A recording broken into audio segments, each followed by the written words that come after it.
Olá, nesse vídeo eu vou explicar de uma maneira bem clara e objetiva porque que quem investir na Bolsa de Valores brasileira, a B3, está fadada ao fracasso e com certeza vai se ferrar bastante. Primeiramente, é bom a gente compreender que a Bolsa de Valores brasileira, a B3, ela não voltou ao seu topo nominal em dólar desde 2011. Então quer dizer que a Bolsa de Valores, hoje em dia, ela está mais barata em dólar do que em 2011. Então, mesmo que ela tenha subido em reais, em dólar ela ainda não se recuperou. Ou seja, quem está desde 2011 na Bolsa de Valores pode ter conseguido mais reais, até aumentado o seu poder de compra, mas em relação ao mundo inteiro, ele está mais pobre do que antes. Então, basicamente, está, em comparação ao resto do mundo, mais pobre. Então, claramente esse não é um bom investimento, muito pelo contrário. E também tem uma outra coisa que a gente leva em consideração, que é o seguinte, que é a inflação do real.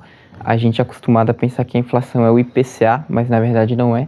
Quem lê os livros aí, ou mesmo estudar assim superficialmente a economia, vai compreender que a inflação é o aumento da base. Tanto é verdade isso que quando a gente fala da base monetária do ouro e da base monetária do Bitcoin, a gente usa isso como inflação. Então, quando a gente fala da inflação do ouro, a gente leva em conta a base. Quando a gente fala da inflação do Bitcoin, a gente leva em conta a base.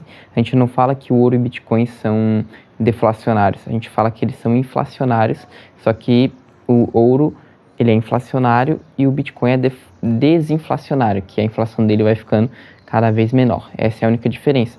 Mas a questão principal é que a inflação dos dois a gente mede pelo aumento da base e não pela mudança nos preços. O que interessa é o quanto de bitcoins ou ouro aumentou em circulação ao que tinha anteriormente.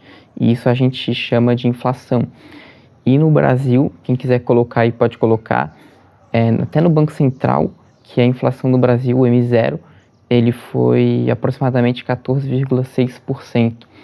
Então, se você não conseguiu 14,6%, significa que você foi diluído em real, então você não obteve um bom investimento. E você pode fazer isso com o dólar também. Então, quem quiser aí pode entrar no site dos bancos centrais do Brasil e dos Estados Unidos e ver qual que foi a inflação dos dois.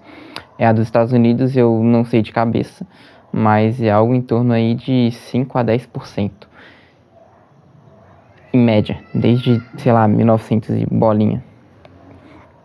E a do Brasil, como eu já falei, foi 14,6 aproximadamente, desde 94. Com isso a gente consegue perceber que a Bolsa de Valores chegou muito longe disso e não vai continuar subindo daquele jeito. Então teve aí dos anos 2000 até 2010, 2011, que foi o boom aí dos países emergentes que conseguiram captar muita riqueza em suas bolsas de valores. Então, isso é uma coisa que não vai acontecer mais nos países emergentes, eu duvido, principalmente o Brasil. Então, não tem perspectiva nenhuma para alguém conseguir ganhar mais de 14,6%. Isso não quer dizer que você não possa conseguir ganhar 20% na Bolsa de Valores em um ano, certo? Quem é bom consegue ganhar até 30%, como investidores aí fodásticos aí já conseguiram tirar em anos maravilhosos. Mas isso não quer dizer que em 20 anos você vai conseguir tirar 14,6% aí de rendimento na Bolsa Brasileira. Eu acho muito difícil, até porque se nem dólar está se movimentando, como que você vai conseguir bater a inflação se nem em nominais você está batendo a inflação do dólar? Então, se você comprar dólar e deixar debaixo do colchão, tá melhor do que você investir na Bolsa de Valores brasileira, sendo que o dólar é uma moeda inflacionária, então você vai estar perdendo muita riqueza também. As pessoas têm que tirar da cabeça que o que importa é ganhar do IPCA, só que não, o que importa não é ganhar do IPCA, o que importa é você bater pelo menos a base monetária. Se você tinha 1 trilhão, um exemplo, tá? Se você tinha 1 trilhão de reais em circulação e passou um ano você tem 1 trilhão 150 bilhões, significa que aumentou em 15%. Se você só ganhou 10%, então significa que você tem menos reais do que antes. Porque basicamente ficou aí 5% de diferença entre o que tem agora e o que você ganhou. Você perdeu. Você pode não perder poder de compra, só que você perdeu riqueza. Isso significa que se o Banco Central, o governo, enfim, imprimisse 0% de reais e você não investisse em absolutamente nada, as coisas já iriam ficar mais baratas de qualquer jeito. Porque isso é a tendência das coisas, as coisas ficarem cada vez mais baratas. Elas não ficam cada vez mais baratas porque se imprime muito mais do que a porcentagem do barateamento do produto. Então, se um produto, por exemplo, ficasse mais barato em um ano, mas ele ficou mais caro, então significa que o aumento da base monetária foi tão grande que o preço subiu, sendo que o preço deveria cair. Isso é a tendência das coisas, os preços caírem por dois motivos. O primeiro motivo é o seguinte: sempre tem mais gente nascendo no mundo, então quer dizer que sempre vai ter uma demanda crescente de pessoas querendo moedas reais ou dólares. Então, essas moedas deveriam ficar cada vez mais valiosas, certo? A segunda coisa é que quanto mais passa o tempo, mais fácil a gente consegue produzir, por exemplo, arroz, batata. Então, significa que a gente consegue produzir muito mais por causa do avanço da tecnologia e também por conta do aumento da produção. Então, tudo deveria ficar mais barato e não fica. Então, se a gente toma a inflação verdadeira como IPCA, significa que a gente está deixando uma parte do que a gente já ganharia de benefício para outras pessoas, para o governo, para os amiguinhos dele, as pessoas que conseguem empréstimos, por exemplo, a juros muito baixos, a quem consegue ter acesso a esse dinheiro primeiro. Então, basicamente, a gente está ajudando esses caras aí a ganhar dinheiro em cima da gente. Então, por isso que não faz o menor sentido você investir na Bolsa de Valores brasileira, porque isso também está dentro desse sistema. Então, se está dentro desse sistema, significa que você está abrindo mão do seu poder de compra e também da sua riqueza para dar para outras pessoas que estão acima no sistema.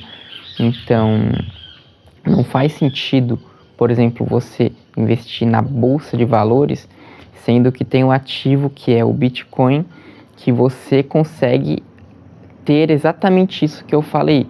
Você consegue ter a sua riqueza preservada e o seu poder de compra vai ficar absurdamente maior do que você investindo em qualquer bolsa de valores, em qualquer tipo de título de tesouro de qualquer país. Só que não confundam, por isso que nós não chamamos o Bitcoin de investimento, chamamos de reserva de valor, assim como o ouro, que apesar de não está fazendo sua função há muitos anos, ele é considerado uma reserva de valor, certo? O ouro, resumidamente falando, ele em 1980 e poucos, 81, ele bateu um pico e até hoje, pela inflação americana, ele não recuperou. Ou seja, quem comprou ouro naquela época está perdendo o poder de compra até hoje, certo? Então, por isso que o ouro ele não é uma reserva de valor tão boa hoje em dia, por isso que eu prefiro 1000 vezes o Bitcoin. Mas agora vamos aí a um exemplo prático. O que você prefere? Ganhar 10% em reais todo ano, sendo que o governo está imprimindo 15% em média, vamos arredondar para 15% em média, e você está ganhando 10%. Ou você prefere ter o Bitcoin, que você está com a sua moeda ali, e a inflação do Bitcoin é aproximadamente 1%. O que é melhor? O que você acha que vai aumentar mais o seu poder de compra? Obviamente uma moeda que a inflação é 1% e não uma que você precisa investir, saber gerenciar portfólio, saber quais ações que você vai comprar, estudar um monte para ganhar 10%, ganhar 11%, 12% aí, para você ficar com uma parte assim que você acabou de perder e que foi pros amigos aí do governo, pra galera que conseguiu o dinheiro antes de você. Então, não vale a pena. Não vale a pena. Se você for muito bom aí em analisar ação e blá blá blá, eu consigo tirar 20% ao ano, eu sou o brabo. Aí beleza, tudo bem, se você é o brabo, consegue fazer 20% aí ao ano em reais, então vai. Mas essa não é a maior parte da população. A maior parte das pessoas não consegue fazer 20% ao ano na Bolsa Brasileira. E historicamente o Bitcoin ele tem feito muito mais que 20%. Então para que eu vou ficar em outro ativo, sendo que esse é o ativo mais forte? E nos outros, como eu falei, eu tô me ferrando bastante. Não faz o menor sentido. Por isso que não vale a pena ter ação na B3. Isso eu tô falando se a Bolsa de Valores brasileira conseguir dar um retorno de 10% ao ano. O que eu duvido que nos próximos 20 anos isso vai acontecer. Eu acho que a B3 ela não vai se dar bem daqui a 20 anos. Não acho que o Brasil é o país do futuro, que vai entrar dinheiro aqui nesse país. Então, não faz sentido para mim e para outras pessoas que querem ganhar dinheiro e ficar investindo na B3. Faz o menor sentido. E isso eu estou falando apenas em questões financeiras, tá? Eu não estou falando nem em questão de realização pessoal, de moralidade, de ética, de investir na Bolsa de Valores e de pagar imposto pro Estado. Ah, esqueci de mais uma coisa também. Na Bolsa de Valores, você quando querer vender essas ações, você vai pagar aí um imposto aí de pelo menos 15%. Olha que legal. 20%, 25%, 15%, eu não faço a menor ideia quanto está.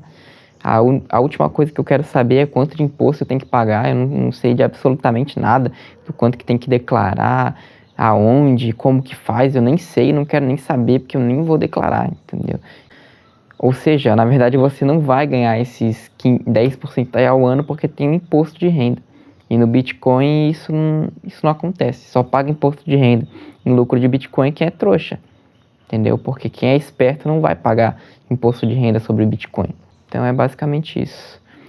Se você não quiser aí se ferrar, você não vai colocar seu dinheiro na bolsa de valores. Você vai comprar Bitcoin, vai aprender, vai estudar sobre como fazer autocustódia e vai guardar os seus Bitcoins ali. É isso. E até o próximo vídeo. Valeu!